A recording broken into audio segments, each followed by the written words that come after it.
Right, I'm not sure where the videoing started on this. We had these XY pairs here. We filled in this table. We didn't particularly enjoy doing it. We had a formula for the product moment correlation coefficient. We stuck the numbers in and we got an answer out. But now what we are having is an alternative formula which is easier to use. So, an alternative formula for easier calculation. It is, I promise. It doesn't look like it to start with, but it is. So, here we go.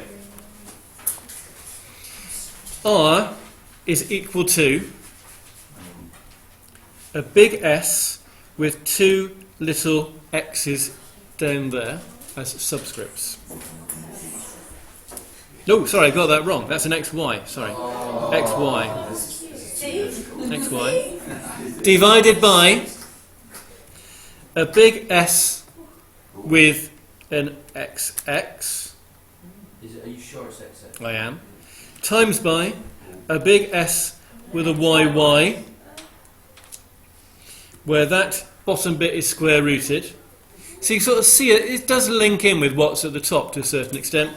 Up here we had x's and y's being times together. Links in with that. Down here I had x's squared, hence the xx. Callum, shh. Here I had y squared, hence the y's. But to go with this formula, there are now three other formula, one for each of these things here. S, x, y is equal to sigma xy minus sigma x, sigma y over n. What is this? This one is easier. Sigma xx, now just think, okay? Just think a minute, there is a logic to this. If this over here, if this over here is what Sxy is that sigma or an S? that's a S, that's a sigma, that's a sigma, that's a sigma.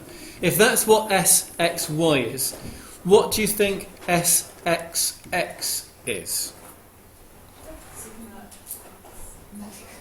Sigma xx, but instead of writing xx, that's x squared. Yes, sigma x all squared over n. There is a pass in there if you look at it. The other one we need then to go with this is syy. And follow the pattern. What will syy be? Sigma I can hear Patrick saying it and getting it right. Other people over there were as well. That is sigma. Sorry, that's syy. And they are in the formula book. Now, I did say this makes it easier for you. And it really does, honestly.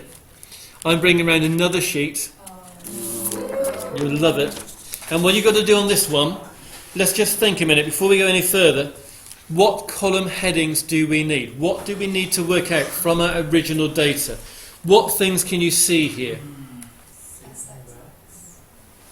Sxx. What do you need for S? So we need an x squared column because there's an x squared there. We will need an x. We will need a y squared column, and we'll need an xy column. Okay. So that's your next challenge to complete this table. This is what you really are doing. Yeah, but I'm not going to tell you that yet. Yes, there is a trick on the calculator for this one. I'll give you one more sheet. So, I'm going to pause the video, giving people time to do that.